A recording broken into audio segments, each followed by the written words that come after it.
Lover with you, love with you. Feels so true, feels so new. Love with you, love with you.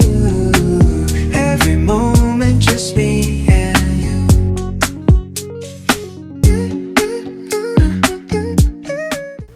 Hello collectors! Welcome sa panibagong recorded live flexing dito kay M&A Japan Surplus.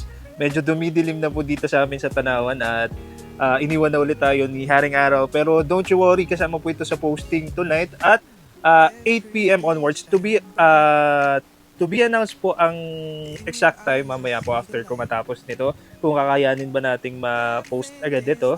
Pero ito po ay kasama po for tonight's posting. Meron tayo ditong mix of marble and Egyptian and Greece items po. Ito pong mga nandito. Ito pong lahat naman ng kita nyo dito ay source all the way from England po. Pero iba't iba lang po kung saan sila nanggaling. Pero this one ay from England container. Kung makikita nyo po, makikita nyo po dito, meron po ulit tayong napakagandang at napakalaking bonsai glass na bonsai art po. Last time nakakuha po tayo ng ganito, si Ma'am Jessica po yung nakakuha. And again, for the second time around, meron ulit tayong ganito po na napakalaking bonsai. Abangan nyo po ito for tonight's posting. Meron din tayong mga mame, maliliit na bonsai po. Yan, meron din tayo dito, mga small bonsai na made of glass po.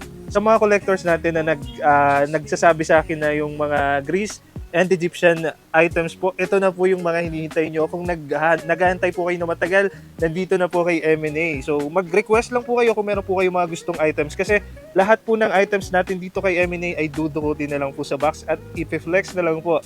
This one is made of terracotta material po, vintage, an original copy po ng mga artifacts from Greece po. Halos lahat po ng ganito ay made of terracotta material po, all the way from Greece po. Yan. Lahat po ng may mga ganito, meron silang nakaganito pong parang stamp. Handmade in Greece po ang nakasulat. Yan. Katunayan po na ito po ay original copy ng mga artifacts po sa Egypt. Ito po, napakaganda ng white, tall and sleek na pong ito. So, yung mga ganito pong mga items ay mga vintage na po. Ulitin ko po, hindi po natin may iwasan yung mga minimal paint tear. Pag sinabi kong paint tear o kaya paint peel po or fade. Pasensya na po, naubusan tayo ng storage dito sa cellphone po. Inulit ko po, ito po ay may mga minimal tuklap po at saka cheap kasi mga vintage items na po ito at nanggaling pa po ito sa Greece. Tapos dinala sa England, then dinala po sa Pilipinas. This one is made of soapstone po. Napakagandang stone po ng soapstone. Kung magko-collect po kayo ng mga stone, napakaganda po ng mga ganitong stone po. Sobrang kinis po kahit hindi na po siya i-polish. Meron din tayo ditong mga slate stone po na coaster. Yan, slate stone po ito, pwede nyo po itong gamitin sa inyong garden, nandun na lang nakalagay para pag magko-coffee po kayo, diretso na lang po. Kahit maulanan or maarawan po, diretso na lang po siya ang gagamitin. Ito naman po ay pwede nyo pong gamitin sa baking nyo po. This one is made of pure marble and wood handle in very good condition po. Minimal scratches pero yung mga ganito naman po ay pwede pong magamit ng pang-baking po. And then this one po is made of heavy marble po na ganyan po. Wind up clock pero hindi po siya working. This one naman po ay made of marble art with print po from Croatia. Yan, for 100 pesos. And this one po is pestle po, made of stone. Meron din tayo ditong set of porcelain na mga made in Greece. Nakalagay dito, handmade and hand-painted in Greece po. Mga saucer po ito na pwede pong isama nyo sa inyong collections ng Greece items and mga Greek gods and goddesses po. This one naman po, napagandang soapstone carvings with inlaid precious stone po. Yan, pwede nyo pong lagyan to ng mga earrings or necklace po kasi maliit lang po yung space niya. Meron din tayo dito made of alabaster na ashtray po. Dito sa part na to, nandito yung mga small marbles natin. Meron tayo ditong napakagandang onyx na lighter, soapstone carvings, napaka-detail ng carvings po na ito. Medyo madilim na po dito ha. So, pagpasensyahan nyo na po. Pero napicturean na po lahat ng items kaninang maaga. Kaya po, kung makikita nyo sila sa picture mamaya, hindi naman po magkakaroon ng problema sa ating lighting. Kung ano pong makita nyo doon sa picture, ganun po yung kulay mismo kapag dumating sa inyo. Ito po napakagandang mortar and pestle made of marble po. Napakaganda para sa inyong herbs. Then meron tayo ditong acid proof.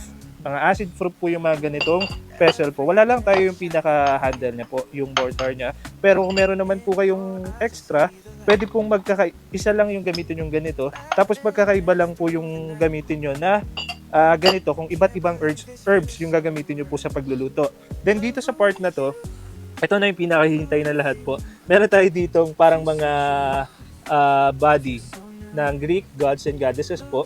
Ito po, meron tayo ditong made of heavy resin na lalaki at babaeng figure po. Ito lang po, ewan ko kung sadya po, putol lang po yung patotoy niya. Pero normal lang po siya, hindi po siya cheap. Sadya po putol to dito sa part na to. And then this one naman po, meron tayong made of alabaster na bird po. Meron din tayo ditong mga mini vases from Greece po.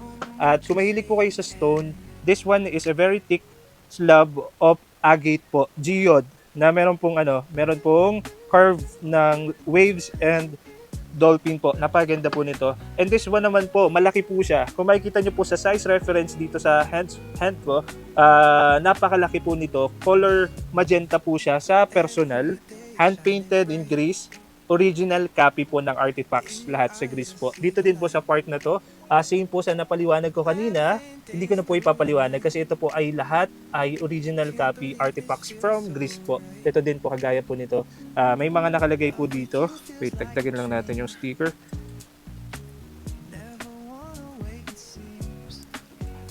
In Greece, yan. May mga ganyan po nakalagay. Handmade and hand-painted in Greece po. Kung mahilig kayo sa mga ganitong items, this one is also hand-painted in Greece. Meron nakalagay dito, bonus battery, original po from Greece. Napagandang owl. Ito din po. Yan, lahat po na ito ay from Greece. Then meron tayo ditong malalaki po. This one is a heavy spear marble, 4 inches diameter po, 1.7 kilograms yung mga ganito pong size ng marbles po. So malalaki po itong mga ganito. Madalas ginagamit po ito as lucky charm po, kasabayan po ng mga onyx egg. At saka po ito naman mga spear marble po na malalaki. Meron tayo ditong iba't ibang kulay. Yung makikita nyo po dito, iba-iba yung kulay niya kagaya po nito. Para po silang may presence. Itong mga ganito po hindi po siya crack. Para po siyang merong presence ng quartz dito sa bawat spaces na white po. Kagaya po nito, yan, mga ganito, parang may mga crack pero hindi po sila crack. Ito po ay mga buong buo at maayos po. Wala po silang mga chips, major chips or flaws po. Then dito po, meron din tayo ditong, ito, nakailang flex na tayo ng ganito. Hindi pa din nakukuha pa, dalawa na po ito. Ito po ay made of alabaster stone po. Ginagamit po siya for your books po. Maging bookends ng inyong mga books para po mas aesthetic po siya. At medyo pricey po yung mga ganitong stone po, mga alabaster stone. And meron tayo ditong blue and white from Cyprus. This one is from Greece din po. From Greece, etong mga ito po. Meron din tayo ditong made of slate stone, hand painted and hand carved po. Napakaganda nito. Hand etched po pala. Hindi pala hand etched yun. Basta, kayo na bumala dyan. And then this one, umiikot po ito sa collector natin na nagla-live selling ng mga plants, Sir Andrew. Ito po, umiikot itong slate stone natin. This one is Lazy Susan Slate Stone po. Yan, ito po lahat ng pork collection natin. Sana po ay maging happy kayo kasi marami tayong na-post today po. Patatlong batch na to. At ito po ay combination ng ilang lot ng items galing sa warehouse po. Kaya po, sobrang dami nyo pong dapat abangan pa after nung goods. Ito po yung huli natin. Then bukas, mas madami po ulit na collections ang dapat nyong abangan. Kaya, see you, collectors!